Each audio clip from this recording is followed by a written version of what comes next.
Welcome to this lecture series on ethics. This lecture is on deontological ethics, and this is in continuation with what we have done in the previous lecture. So, in this lecture we are going to focus more on Kant's contributions, Immanuel Kant. And here, before we really start analyzing and understanding some of the important concepts in Kantian ethics, we will just see some of the basic concepts, an elaboration of which we are going to carry out in this lecture. There is this concept of moral law, which is rooted in common human reason, which Kant actually begins with. So, this entire Kantian deontologism, concept of deontologism, is based on this conception of moral law, which he believes is universal, objective, and is rooted in human rationality. Then another very important concept is the goodwill, which is intrinsically good according to Kant, which according to him is the most important concept in morality, because goodwill is the only thing which is intrinsically good and unconditionally good. The goodness of everything else actually follows from the goodwill, and other things are good only if they accompany a goodwill. This is the Kantian position. Another one is duty, because the very term deontologism itself indicates duty and the kind of importance he has given to duty in his framework. And in that way, his framework is a non-consequentialist framework, and we have explained this in the previous lecture. The concept of categorical imperative, because Kant begins with a concept of moral maxim or certain principles which we follow when we do act, when we make decisions or choices. And here he comes up with the concept of categorical imperative, which he contrasts, or which is different from other kinds of imperatives like assertorial or hypothetical. This also we will see a little bit. Then respect for person, dignity, the dignity of human beings, and it is from this concept of dignity you derive certain other concepts like autonomy and freedom of choice and other things. This is one of the most important aspects of Kantian ethics, and a very important thing in today's world, because the whole notion of human rights is based on the concept of human dignity and autonomy. So, we will now start elaborating some of these things with the help of Kant's understanding of morality. So, now before we get into the details, let us see the critical philosophy project advocated by Kant. Here we have to explain a little bit the whole project of critical philosophy, which is elaborated through three critics: critic of pure reason, critic of practical reason, and critic of judgment. So, I will be focusing on critic of pure reason, practical reason very briefly to point out the important aspects of the project of critical philosophy. In critic of pure reason, what he does is that he takes for granted the possibility of mathematical and natural sciences and enquires how are they possible. So, there is no doubt about the fact that they are possible, their legitimacy is also taken for granted, but now his question is how are they possible, and he says that he examines the character of our concepts that makes science possible. Certain concepts which come from us, which are our contributions according to Kant, that make natural sciences possible. These concepts are a priori present in us. They constitute the very structure of our mind, the human mind, and they are responsible for the very possibility of natural and mathematical sciences. Similar to that, in ethics, he talks about something called practical reason, which where he takes for granted the existence of an ordinary moral consciousness of ordinary human nature. Common man, all of us possess this kind of a moral consciousness by means of which we pass judgments in morality. So, he takes for granted its possibility and then starts his analysis. He says that he examines the character of our moral concepts and precepts that make morality possible. So, in that sense we can see that the critical philosophy of Kant is an examination of the preconditions of the possibility of these things. It is an examination of the very preconditions that ensures the possibility of these kind of enquiries in pure reason and practical reason. So, here when he talks about realm of morals, McIntyre makes a very interesting observation. I quote, nature is entirely impersonal and non-moral. It may be viewed as if it were the product of a great and benevolent designer, but we cannot affirm that it is such. We have therefore to look for the realm of morals outside the realm of nature.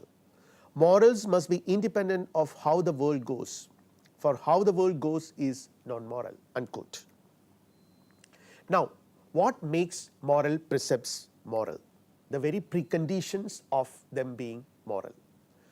And Kant here accepts that it is possible for different societies and different places and different times to have different moral schemes.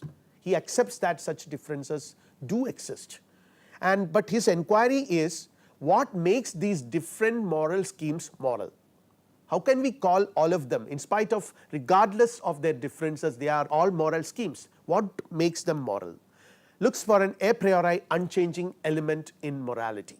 So this is what he tries to address, the most important problem in Kant's critique of practical reason, the a priori unchanging elements in morality. What are they? Where do we find them? What form must a precept have if it is to be recognized as a moral precept? And what motives and intentions make the good will good? So when we will something, goodwill, something which is presupposed by morality, when we do an action which is a right kind of an action, or when we make a judgment about the moral value of an action, whether it is right or wrong, this concept of goodwill comes into picture. So when we act morally, there is goodwill that precedes that action. So what motives and intentions make the goodwill good? That is the question. And Kant here comes to the conclusion that goodwill's only motive is to do its duty for the sake of doing it. Duty for the sake of doing duty, nothing else. So in that sense, I have already mentioned this, consequences are unimportant, they are completely immaterial for Kantian ethics. Goodwill is the steady motivation to do one's duty for its own sake, and nothing is unconditionally good except a goodwill. So it is unconditional, it is objective, and it is universal. So we will see what makes it objective and universal slightly later, but it is unconditional. This unconditionality factor is to be emphasized here, and all other things, all other aspects of good, what we normally understand as good, like health, wealth, intellect, are all good only insofar as they are used well. So if you are using your wealth for a wrong purpose, then it is not good. Now it is quite normal to believe that to have wealth is always good and to have intellect is always good. No doubt they are all good, but they are all good conditionally. They are not unconditionally good. If they are not used by a good will, but instead of that are used by an evil will, then what would be the consequences? What would happen to them? So a good will is extremely important in order to make everything else good, and that is the only thing which is unconditionally good according to Kant. So he says, if with its greatest effort the good will should still achieve nothing and there should remain only the good will, then like a jewel it would still shine by its own light as a thing which has its whole value in itself. So it is like a jewel which will shine by its own light and as a thing which has its whole value in itself. So its value is not gained or gathered from an outside source. It has within itself. It is intrinsically valuable. And that is why the intrinsic goodness of goodwill has to be recognized in advance. There is nothing in this world or even outside of it that can be called good without qualification except a goodwill. So this aspect is reiterated, something which is good in this world or an outside world, there is nothing but except the goodwill. Other things like talents, wisdom, I have already mentioned, health, wealth, etc. are good only on the condition that they are used by a goodwill. They are not good when they exist alone. Things which are intrinsically good contain goodwill as one component in their makeup. So in one sense we can say that goodwill is the only thing which is intrinsically good. Everything is goodwill on a condition that they are accompanied by the goodwill. Happiness is good only when it is a consequence of virtue. People can be happy for different reasons. There are some people who are happy for wrong reasons. But in that sense, happiness is not always good. It becomes good only when it is a consequence of virtue, only when it appears as a consequence of a goodwill or an action which is emanated from goodwill. Now, for Kant, the concept of duty, which I said, which is at the center of his deontological ethics, goodwill and duty are intrinsically related. Agents, motives and intentions are focused by Kant in his ethical theory. So, it is in this sense Kant's philosophy is characteristically different from all other frameworks like virtue ethics, for example, which focuses on the character of people. The virtuous character of people are emphasized by virtue ethicists, and in the consequentialist, in utilitarians for example, they would focus on happiness or utility of an action, which is actually the consequence of an action. But here what is focused is the inner motive and the intention of the agent who performs the action, whether the agent has willed it good, whether the agent performs his actions for the sake of his duty and with a clear awareness of the fact that it is his duty. Only then it becomes a good action. What motives or intentions make the goodwill good? The goodwill's only motive is to do its duty for the sake of doing duty, which we have already seen. Duty done neither with selfish interest nor out of inclination reflect a goodwill. This aspect needs to be elaborated a little bit. So, the first part is very clear. Duty done neither with selfish interest. Selfish interest. Sometimes people do their duty out of selfish interest because they have something to gain out of it. And performed in that manner with such intentions, the action cannot be treated as morally good because it emanates from a bad intention, a bad motive. But again, there are another set of people who are by nature, by inclination, they are good. You don't have to tell them to do good things, but they are inclinationally good, they are by nature good. And we all respect such people because they are very good people, they are pious individuals, there are many such people among us. But those people, according to Kant, who are inclinationally good, by nature good, they are not clearly aware of the fact that they are performing their duty. They just perform their duty out of inclination. It is not with the clear awareness of the fact that they have to perform their duty, they are doing it.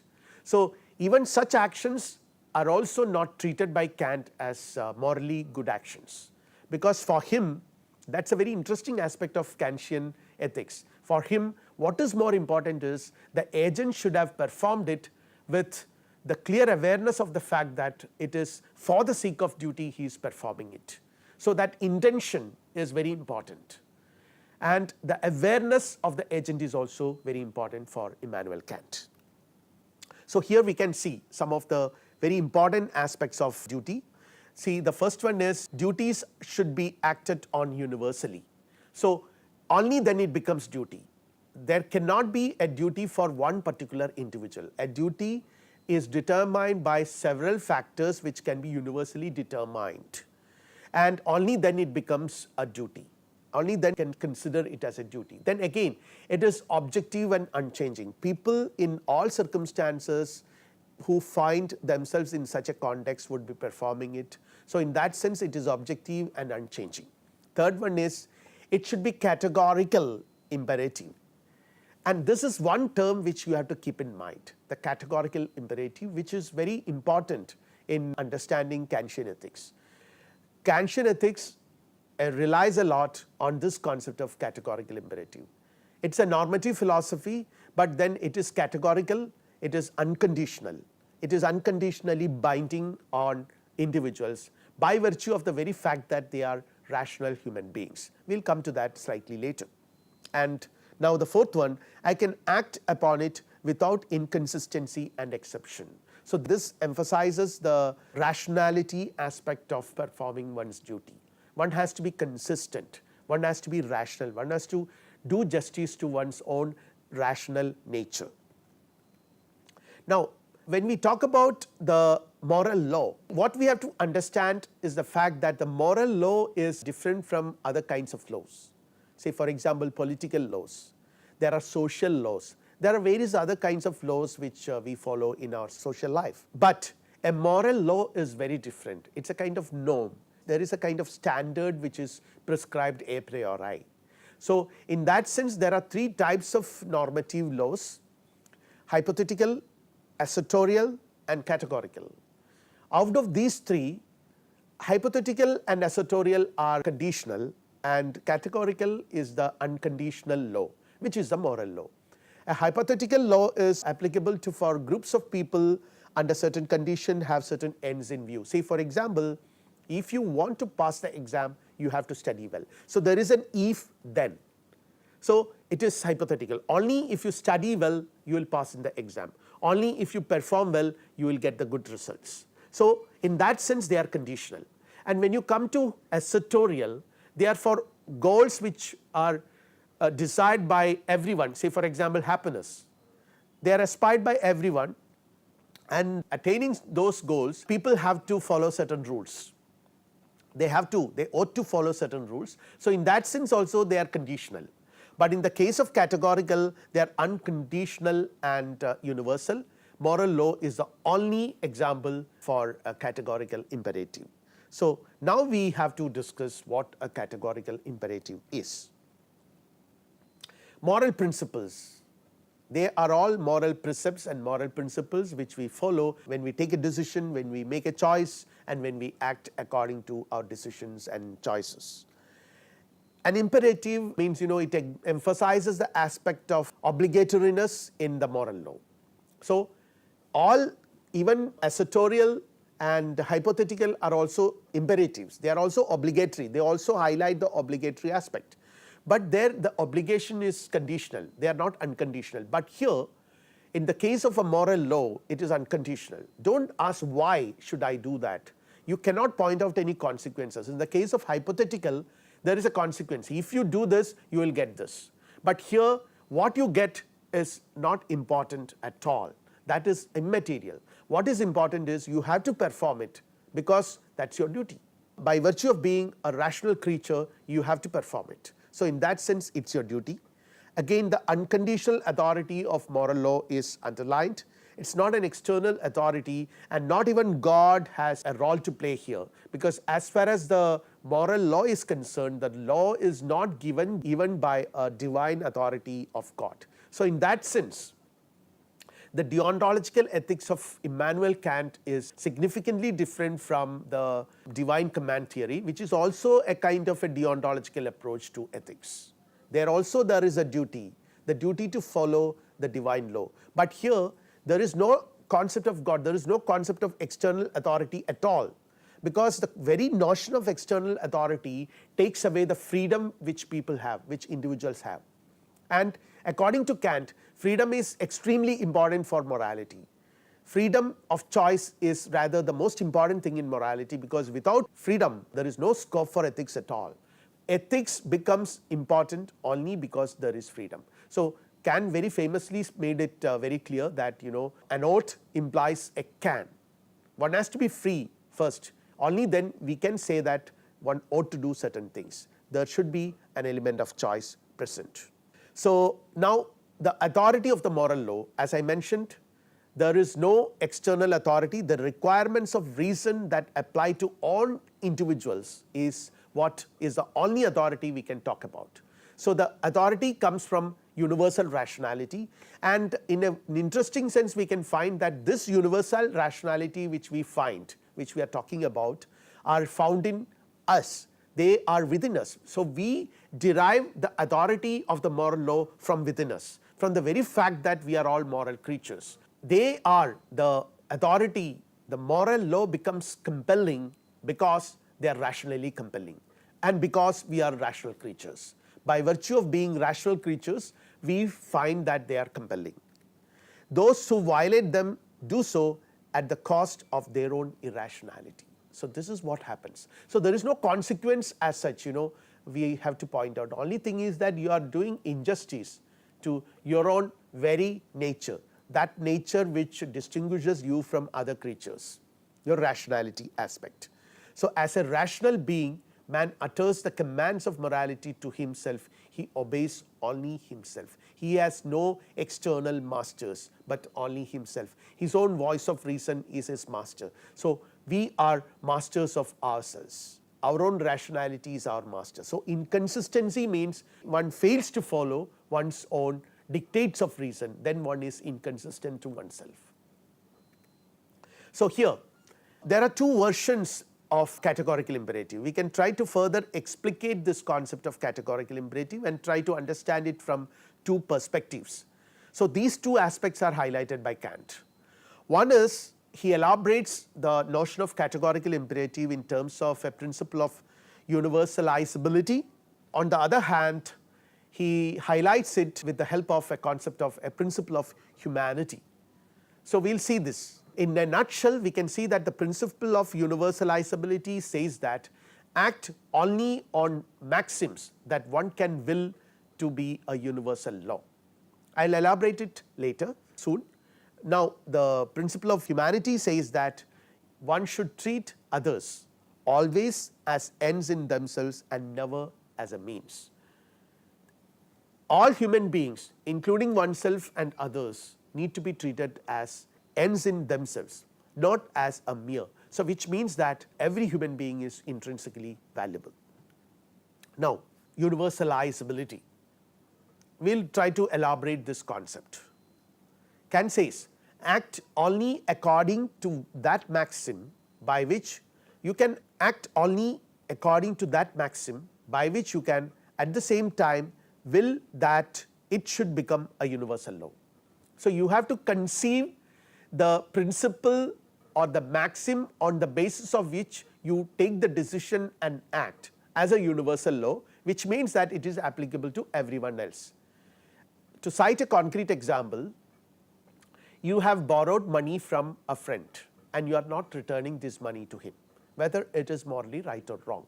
Of course, by not returning this money you are benefiting, you are getting that money, but it is morally wrong because you cannot make this principle that borrowing money from a friend and not returning it as a universal principle, in the sense in which that you cannot apply this principle to your friend, that a situation where he takes money from you and not returning it, which is not good for you, which you do not find desirable.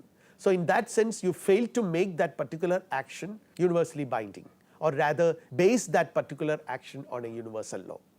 Now the second one, act as though your maxim whereby your will to become a law of nature, which is the same. I am just trying to explicate it in different articulations.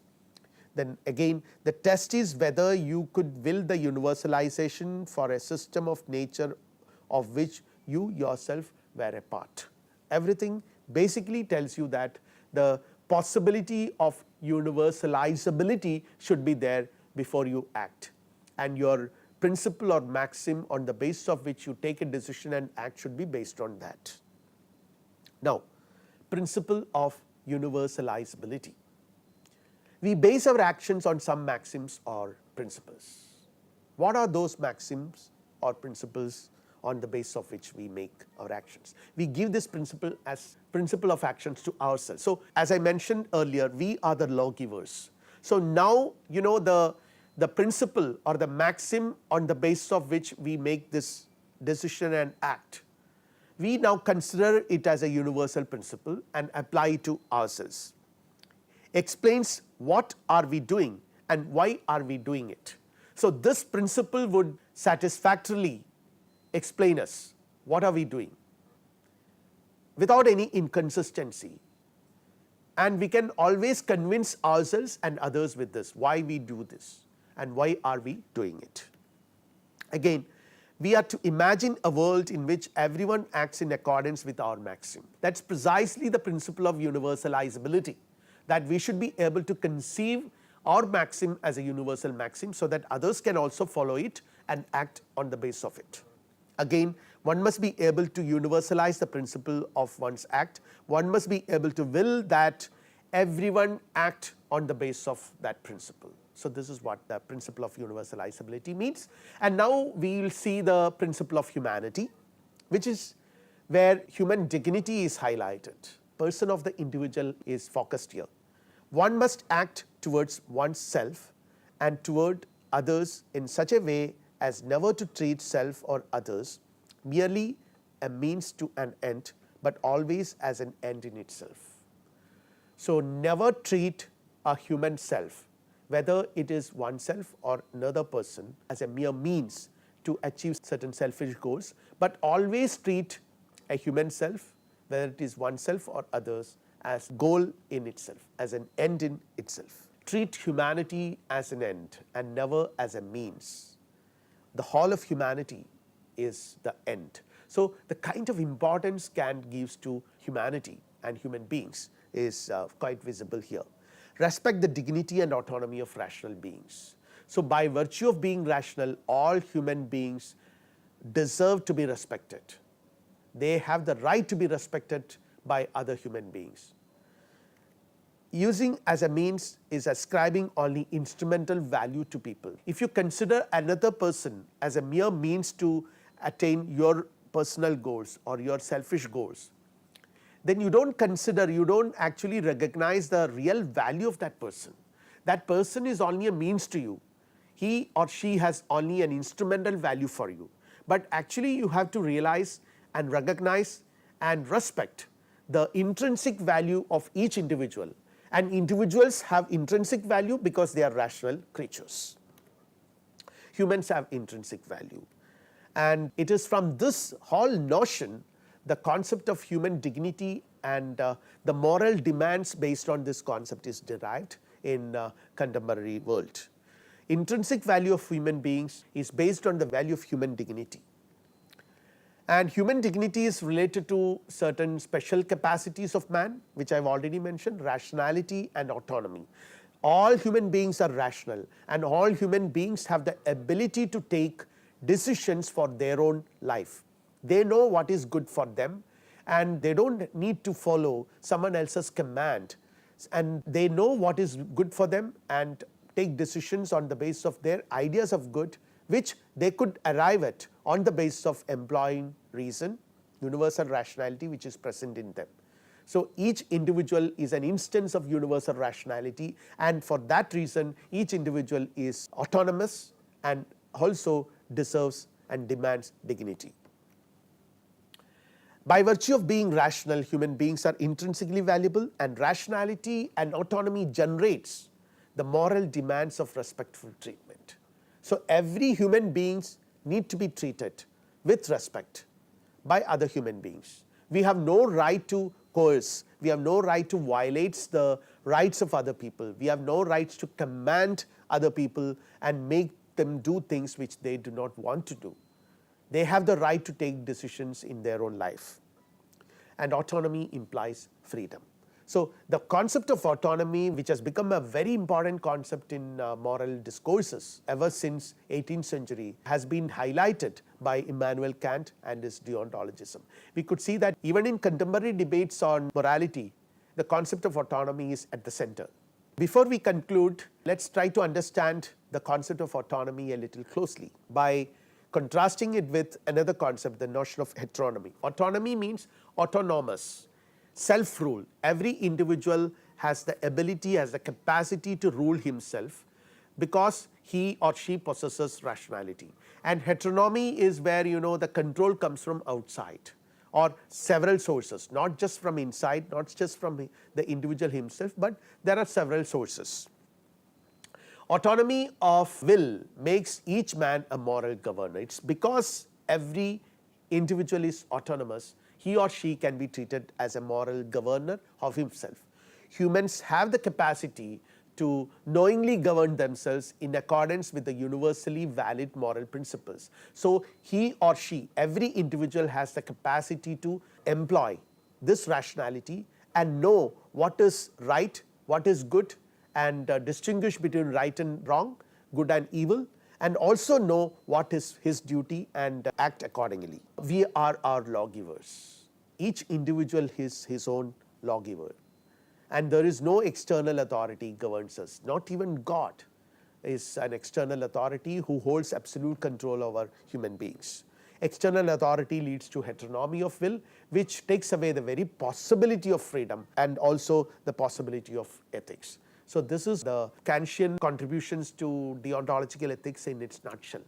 So we will wind up our discussion on Kantian ethics, and just before that we will see two critical aspects, two major criticism raised against Kantian framework. The first one is called the paradox of deontology. Let us imagine a situation where Kant would say that we should not kill another person because of the very fact that he is an individual, and you should never treat another person as a mere means, always consider the other person as an end, and we should respect autonomy, we should respect human dignity and human rights, no doubt about it. But at the same time, assume a situation where if you kill another person, you can avoid a lot of other atrocities, because you know that this person is likely to kill several other human beings. So by killing this person, you could avoid him going around and killing several other innocent human beings. So you are actually, by killing him, you are doing a service to society and to humanity. So this is called paradox of deontology. The prohibits doing certain kinds of actions, and what if doing them help reducing the number of violations of that very requirement. So here the problem is that Kantian framework would not accept this. He would say that killing at any cost is wrong, and Kant is never bothered about consequences. Here we can only cite the consequences. If this person is going to be alive, he would go around and kill several other innocent creatures. But Kant would say that that is only the consequence. One should not think about the consequence. One should act only on the basis of universal maxims.